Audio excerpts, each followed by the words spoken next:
비트코인의 하락세가 지속되고 있습니다. 나스닥은 다시 한번 신고점을 경신하며 축제 분위기를 이어가고 있는데 유독 비트코인만 하락세가 가속화되고 있는 모습이죠. 이런 상황엔 도대체 어떻게 해야 할지 많이들 답답하실 건데요. 이번 영상에서 여러분들의 답답함을 제가 속 시원하게 풀어드리겠습니다.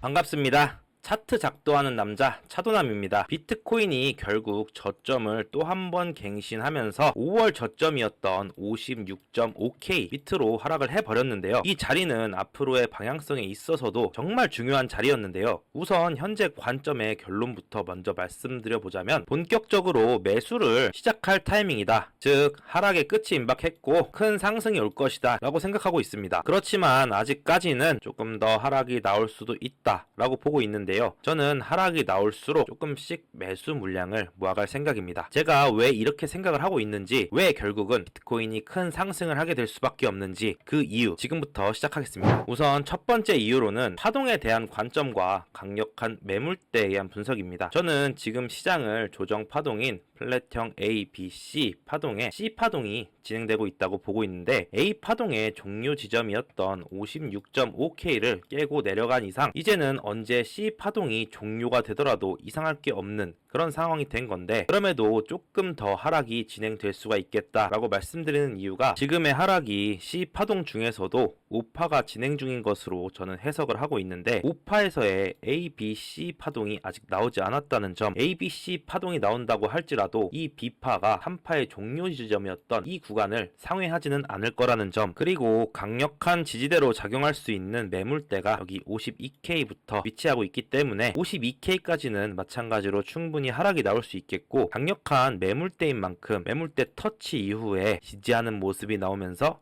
본격적으로 반등이 시작될 것이다, 이렇게 보고 있는 것이죠. 두 번째 이유는 4시간 봉에서의 상승 다이버전스 출현이에요. 최근 계속된 하락으로 RSI 상대 강도 지수가 과매도 구간에 들어와 있는 모습입니다. RSI 상대 강도 지수는 과매도 구간에 오면 매수를 하고 과매수 구간에 오면 매도를 하는 등 이런 역추세 용도로 사용하는 것이 아닌 추세가 얼마나 강한지를 체크하는 용도로 사용을 하는 지표인데요. 여기서 이 상승 다이버전스라는 것은 지표상으로는 저점이 상승했지만 가격적으로는 저점이 낮아지는 경우를 뜻해요. 보통의 정상적인 차트와 지표의 모습은 가격이 이렇게 하락을 하면 지표도 이렇게 같이 하락을 해주는 모습이 나와줘야 하는데, 이번 경우를 보시면 가격은 하락을 했지만 지표는 상승한 모습을 확인할 수가 있어요. 이러한 모습을 우리는 상승 다이버전스라고 부르고, 상승 다이버전스가 출현한 이후에는 보통 가격이 올라가는 것이 통상적이죠. 그리고 이러한 상승 다이버전스는 긴 시간봉에서 출현할수록 신뢰도가 굉장히 높다라는 거예요. 이전 차트 보면서 프랙탈 관점으로 체크해 보도록 할게요. 보시는 바와 같이 가격은 하락했지만 마찬가지로 지표는 상승을 해준 모습이고 그 이후로 큰 상승이 나와준 모습입니다. 여기에서도 가격은 하락했지만 마찬가지로 지표는 상승했고 그 뒤 어마어마한 상승이 나온 모습이죠. 이렇게 하락 조정 중에 나오는 이런 상승 다이버전스는 이후에 큰 상승을 기대해 볼 수 있는 아주 중요한 기술적 지표인데, 중요한 건 이 상승 다이버전스가 지금 막 출현했다는 사실이고, 이를 통해 이제는 다시 한번 하락의 끝을 알리는 새로운 신호탄으로 우리가 해석이 가능하다는 거죠. 세 번째 이유로는 마운트 곡스발 악재가 지금 막 소멸이 되고 있는 중이다 라는 점인데, 요즘 시장은 호재나 악재에 따라서 시장이 움직이는 모습은 아니었어요. 이 마운트 곡스 사건도 짧게 설명 한번 해드리자면, 10년 전 80만 개의 비트코인을 해킹 당해 파산하게 된 이 마운트 곡스라는 거래소에서 최근 이 해킹 당했던 80만 개 중 20만 개 비트코인을 되찾는 데 성공했고, 이 20만 개의 비트코인 중 14만 개를 기존 이용자들에게 상환하기로 하면서 오버행 이슈가 된 사건인데요. 오버행이란 잠재적인 과잉 물량에 따른 불안 요소로 시장에 풀릴 수 있는 대량의 대기 매물들로 인해 가격을 끌어내리는 경우를 뜻해요. 그래서 이번 마운트 곡스의 경우 당연히 비트코인 가격에 지대한 영향을 미칠 수밖에 없는 그런 악재인 셈인데, 중요한 건 이 악재가 이제 소멸이 되고 있는 중이라는 거예요. 이게 뜻하는 게 결국에는 이 마운트 곡스 보유 물량이 손바뀜이 일어난다는 뜻이 되겠고, 손바뀜이 일어난다면 역사적으로도 시장엔 큰 상승이 따라왔던 만큼 이번 마운트 곡스 악재가 완벽하게 해소된다면 다시 한번 시장에 큰 상승을 기대해 볼 볼 수가 있을 겁니다. 얼마 전 비트코인 ETF 승인 당시에도 그레이스케일에서 유출된 자금으로 인해 조정이 이렇게 나왔었고, 이 유출된 자금이 블랙록으로 유입된 이후 큰 상승 추세가 이렇게 나와줬던 모습을 확인할 수 있었던 만큼 이번 마운트 곡스 물량도 적지 않은 물량이기 때문에 이 물량을 매수받은 세력들이 수익 실현을 하기 위해서는 매수를 받고 있는 지금의 이 가격보다 큰 폭으로 또 한 번 상승시킬 것이다, 이렇게 예측을 하는 게 합리적이지 않을까요? 여기까지 현재 하락 중인 시장이 끝나고 큰 상승이 다시 한번 임박했다라는 관점의 근거들을 설명드려 봤는데요. 요약을 한번 해보자면, 첫 번째로 엘리어트 조정 파동 C파 중에 5파 진행 중으로 보고 있으며 5파를 끝으로 이번 시장은 반등할 것이다. 두 번째, 4시간 봉에서의 상승 다이버전스의 출현으로 그 시기가 임박했다. 그리고 세 번째, 마운트 곡스발 악재가 해소되는 중이며 이 과정이 끝난다면 세력간 손바뀜으로 인해 시장을 크게 상승시킬 것이다 입니다. 여기까지 저의 관점이 도움이 되셨다면 구독과 좋아요, 댓글까지 한 번씩 부탁드리도록 하고요. 오늘 관점 영상은 여기서 마치도록 하겠습니다. 시청해주셔서 감사합니다.